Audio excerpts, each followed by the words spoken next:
Hey guys, dehparticles here, and before I begin this video, I just wanted to give a huge thanks to everyone who got the channel to 100 subscribers. This is honestly a huge milestone for me, and though it's not a lot, I still really appreciate everyone that got the channel to this point, so thank you so much.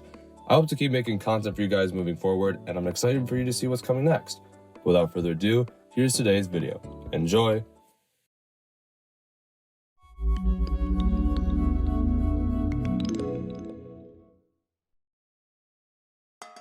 As of today, it's officially summertime, a time to get out and bask in the rays of the hot sun.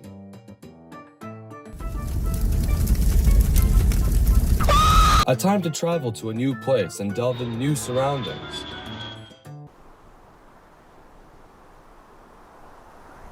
And most importantly, a time to do nothing.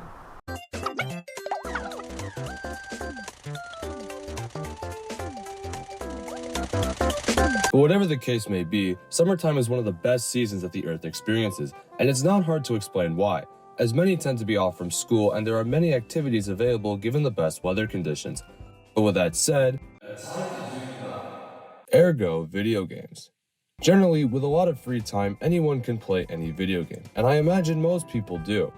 However, certain games adorn themselves with the theme of summer and take what the season is known for into one familiar game. While multiple companies have done this in the past, I think that Nintendo has consecutively done it best. So in this video, I'll be going over 5 of the games they've released in this category and maybe introduce you to something that'll help you unwind, not just in the summer, but throughout all the other seasons as well. These are my top 5 best Nintendo games for summertime.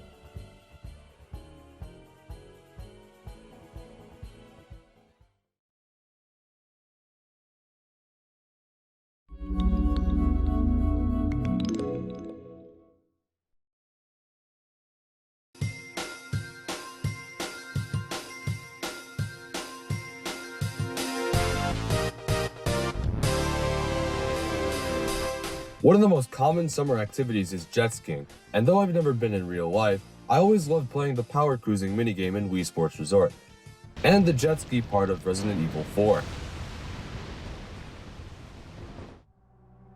I'm telling you, Leon's killing it out there.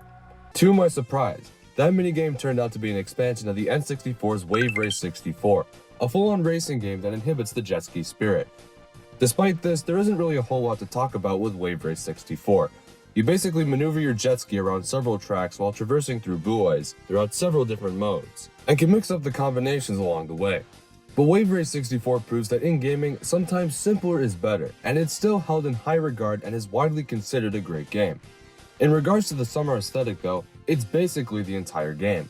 Racing on jet skis is the focal point, and the tracks are all in areas with an aquatic or tropical vibe, which is kind of hard not to notice after seeing the impressive water graphics, which I should point out. The graphics are stunning, and you will definitely have more fun playing after seeing the bright colors on the characters, vehicles, and stages. For the stages, although there isn't as many as other popular N64 racers such as Mario Kart, you'll still find that there's plenty of variety throughout, as some stages will see you riding through the fog, on a cloudy day, the sunset, or even a mountain base, and each stage is enough for you to feel freshened after going through an entire race through one after the other.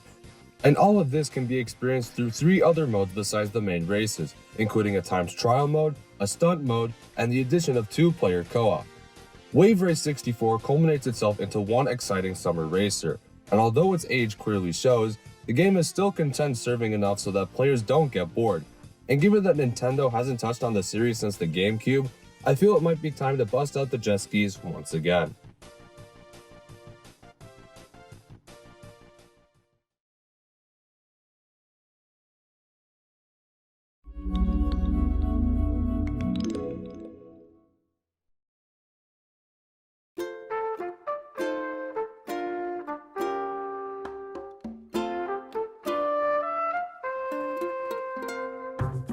Life sucks, as we can all clearly imagine.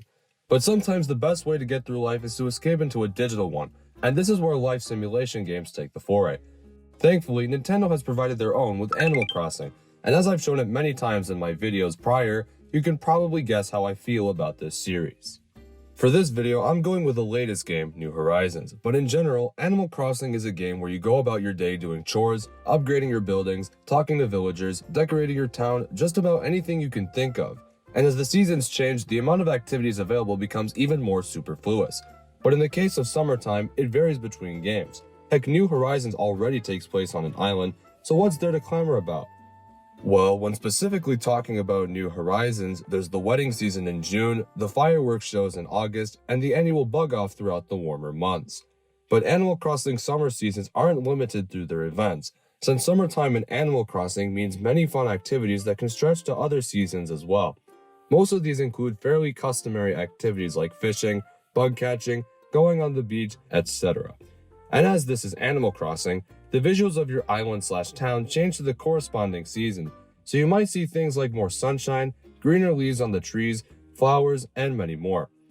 Animal Crossing is perhaps one of Nintendo's calmest ventures to date, and even though these extra summer activities only appear around the turn of the season, there is still a lot more to enjoy from the game besides its seasons.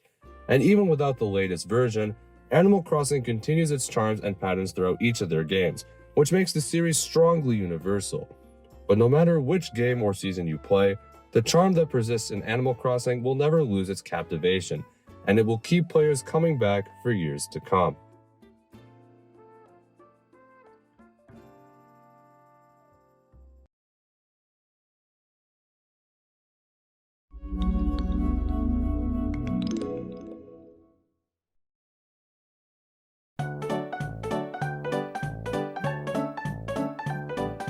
Now obviously, a game with the word sunshine in its title would likely remind you of summer, and what a twist! Super Mario Sunshine has that word in its title. No way man, that's crazy. With Sunshine being a 3D Mario game, the premise is ultimately simple. Princess Peach gets kidnapped on vacation, you gotta get some stars, fight some bosses, yada yada yada. But even to this day, Super Mario Sunshine gets somewhat of a bad reputation. With clunky controls, weird camera movements, often awkward cutscenes, and those fucking blue coins. Many people say that Sunshine doesn't chalk up to other 3D Mario games such as 64 and Galaxy, and I especially noticed these problems as I went about playing. But I still think that Sunshine, for all of its problems, is an enjoyable game, and many people tend to think so as well. But Sunshine wouldn't be what it is without the feeling of summer, and it is practically everywhere you go. Delfino Plaza, the main hub world of the game, is a spectacle to see as you go about meeting the islanders, touring the buildings, and entering the levels, which I should mention, all laid in that summer feeling as they can range from underwater to beach themed to a theme park, the sky, etc. All the characters you encounter are even more coherent in the thematic resemblance as Mario and Peach are donned in summer gear, the enemies are primarily based on aquatic creatures, a freaking sandbird, and especially the Piantas, who sport palm trees out of their heads and wear grass skirts. And with all of this on a large island shaped like a dolphin, Mario Sunshine practically spits summer in your face. However, I chose to rank it at the third spot on this list since it's likely casual players would skip this game, especially given its common criticisms. And finding the ability to play it is actually pretty hard since its only ever re-release is, well, a bit challenging to justify now. Still though, if you have the ability to play it, Super Mario Sunshine is a summer game that'll cool you down from the sun and is something you don't want to exclude from your summer break.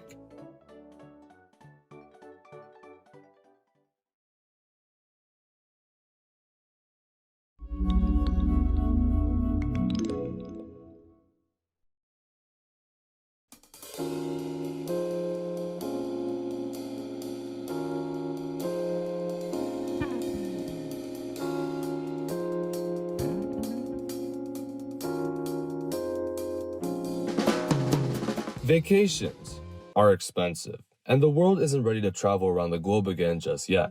So naturally, the perfect summer getaway is right in the helm of your very own home. Because when you can't go on vacation, Go Vacation has got your back. You travel to Kauai Island, a huge island with 4 different resorts, each littered with several activities available in a combined 50 plus as you learn new tricks, explore various surroundings ranging from beach to glacier, and upgrade your own villa. You can also collect stamps and new tips about the game just by moving around the massive areas around you, and can unlock new things from playing the various minigames. Heck, you'd probably have fun just exploring the area through the various vehicles. Just look at the fun I had moving on this snow tube.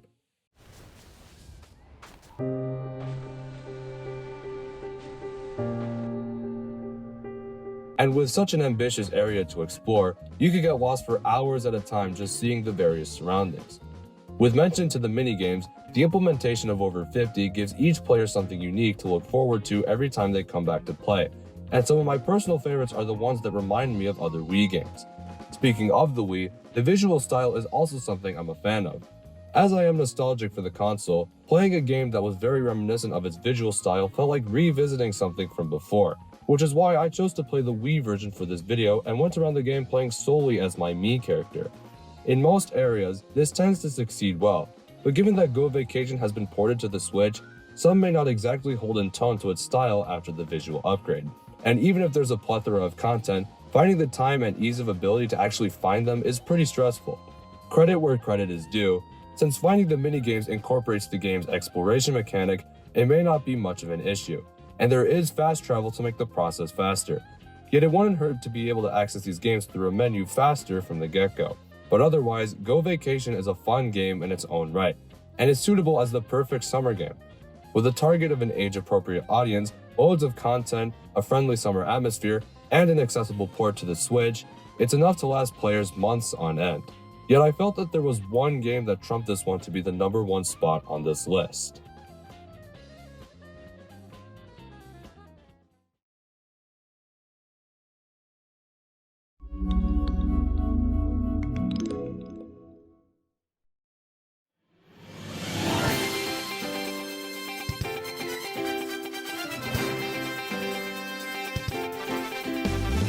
I can almost guarantee that everyone watching this video has had their fair share of Wii Sports. And who wouldn't? With over 100 million combined sales, the Wii Sports franchise has surely left a mark on the gaming industry. Though many will recognize the original, I tend to have better memories with Wii Sports Resort. As one of the first video games I ever played, I have a lot of fond moments with the game, and can even remember playing with my brother on weekends from school. In Wii Sports Resort, the list of activities are expanded from 5 simple sports to 12 different summer-themed activities, all utilizing the Wii Motion Plus accessory in different ways. Within most of these activities are sub-sports that enhance the user experience, and with more content, the game strengthens itself as the summer getaway of your dreams. There's the more well-known sports such as swordplay, island flyover, and basketball, all of which are fun and some of my personal favorites. But there are also many other activities that aren't talked about as much, such as wakeboarding,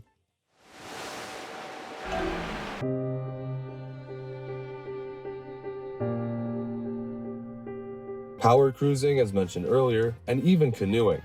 In addition, bowling, golf, and tennis to an extent return to this game and utilize the resort theme to its advantage as the visuals are significantly more vibrant than its counterpart. This goes for all the other games as well, as they all take place on Woohoo Island, a vibrant resort area filled with detail and glamour from all directions, and is a location you'll be seeing the entire game.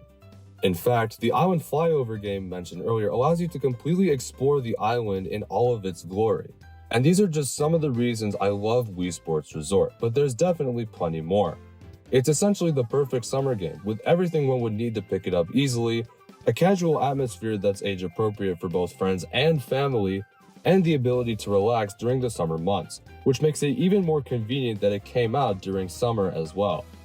Wii Sports Resort will always have a special place in my heart, and I don't think I'll ever play a summer game with more of an impact than this one, and hopefully others will be able to enjoy the experience as well.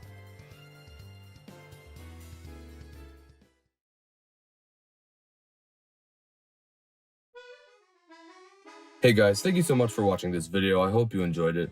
I quickly want to give a shout out to Ensalada for drawing the Miis at the beginning of this video, and my thumbnail designer Arvidinator for sticking through the channel. They're both very talented and I highly recommend checking them out. If you enjoyed this video, consider giving a like and subscribing. It really helps the channel out. If you want to get notified about new uploads, consider hitting the notification bell or checking out my Twitter. Either one works out. But yeah guys, that's about it from me. Again, thanks so much for watching, and I'll see you all in the next video. Bye now.